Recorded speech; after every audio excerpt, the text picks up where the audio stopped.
Hey, this is Nicky G from Better Commander. Get ready, World Warriors. Here comes a new Kodama.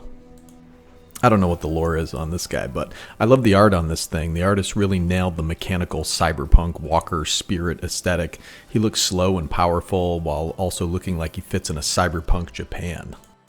Kodama of the West Tree, 2 and a green for a legendary creature spirit, 3/3, with reach, of course. Modified creatures you control have trample. Equipment, auras you control, and counters are modifications. Whenever a modified creature you control deals combat damage to a player, search your library for a basic land card and put it onto the battlefield, tap, then shuffle. This is immensely powerful by itself and can lead you in a number of directions. I immediately thought of hydras. Hydras scale really great with the amount of mana we generate. +1 counters seem to be the best way to go if we're playing hydras and have a number of key synergy pieces in that archetype. You could also go auras or equipment, but green has few synergy pieces for equipments, and the payoffs for auras, our enchantresses, is great, but I think you'd struggle to reach a critical mass of really great auras. Plus there's the possibility of getting a bunch of cards removed with only one of your opponent's cards. So what are our key strategies in this deck? Number 1, we're going to go with critical mass of hydras. Number 2, we're going to deal with +1/+1 counters, synergies, and payoffs. Number 3, one of my favorite strategies, is big mana. And number 4, we're going to deal with landfall triggers and payoffs. This seems like a lot of directions to go with one commander, but we can pick and choose the best synergy pieces from each to get a solid value engine going. As an aside, we want haste if possible, and in green, haste enablers are hard to come by.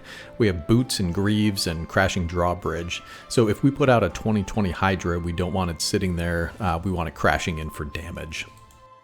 We also want big draw. So, I mean, if we're making big mana, we want to keep our hand stocked so we can just keep putting out threat after threat. So we included cards like Rishkar's Expertise, Return of the Wild Speaker, cards like Regal Force, and Shamanic Revelation. Hydras. So let's look at our scalable hydras. There are 7 total in this deck. I have 2 primordial hydra copies in my personal collection, and I bought several Stonecoil Serpents when that thing was spoiled. I knew I'd be putting that in a lot of decks. These 2 are very difficult to deal with and are big crazy threats. Let's read Stonecoil. It costs X, artifact creature snake 0/0. Reach, trample, protection from multicolored. Stonecoil Serpent enters the battlefield with X +1/+1 counters on it. While not technically a Hydra, this is a surprisingly tough card to deal with. The rest are really nothing special. I mean, you can kind of pick and choose the ones that you like, but they fill the critical mass of threats that we want in a green deck. Alright, let's talk about our +1/+1 counter synergies and synergy pieces. We have Armorcraft Judge and Inspiring Call, so these can really help us with card draw. I did include a couple of enchantments that put counters on our creatures. We have Retreat to Kazandu and Roaring Earth, so these can both trigger multiple times per turn thanks to our crazy ramping commander. So there are 43 creatures in this deck, so Bane of Progress will really barely slow us down, but will slow down our opponents and can really hamstring their plans. Colonian Hydra is a bit pricey, but is another great threat that demands an immediate answer. Everbruck Caretaker is such a cool card, so this will help us with counters and can certainly flip on occasion to help protect our permanents, give everything hexproof. Yorvo is kind of a weird +1/+1 counter synergy card that seems underplayed in one of these counter decks. I just thought it was a cool include, and it's definitely efficient for the amount of mana in a mono green deck. Gyre Sage is another one of my favorite cards that I have in a lot of decks. So we have Gyre Sage and Incubation Druid. They're 2 mana dorks that scale up with counters. So Gyre Sage can kind of get out of control if left on the table. Let's read it real quick. Gyre Sage, 1 and a green for a creature Elf Druid. It's a 1/2, and it has Evolve. Whenever a creature enters the battlefield under your control, if that creature has greater power or toughness than this creature, put a +1/+1 counter on this creature. Tap, add green for each +1/+1 counter on Gyre Sage. Wow.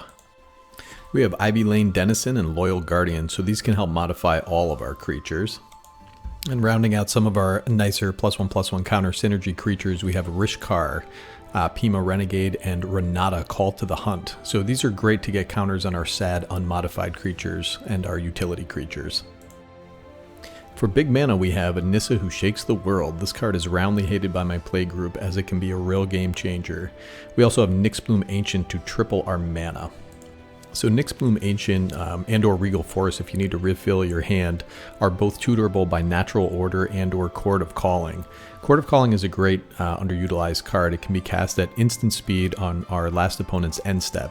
Surprise, surprise, I have 1 billion mana that I'm about to untap with. You'll get out Nyxbloom Ancient more often than you think when you have 2 tutors that can go get it out of your deck. It's great to add some consistency to include cards like this. All right, let's talk about some landfall. So with our commander getting forest after forest, we need a way to capitalize on all that land. So we have Tireless Twins, Tireless Tracker, and Tireless Provisioner. These are 2 fantastic, efficient landfall payoffs that'll help keep our hand full and will help keep our ramp ramping. And speaking of ramp, we have Lotus Cobra, one of my favorite cards out of one of the previous sets. Zendikar, so I was very excited to see a reprint last year. Scoot Swarm is also a giant threat for our opponents to deal with. If this thing stays on the table, you're going to have a ton of tokens coming at your opponents.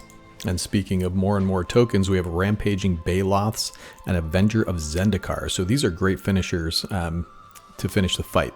So the Avenger is ever a commander staple. This can also embiggen the plants quickly with Kodama getting lands by the fistful. This might trigger multiple times per turn to put +1/+1 counters on your plants, which can in turn get us more lands. So I finished off this deck with about 38 forests, but you could certainly include a Boseiju and a few utility lands. We do want a fair amount of basics, and this is one of the advantages of monocolored decks. You get all this free real estate. So please, like and subscribe. I mean, I gotta please the algorithm. This thing has got me locked in the basement for months.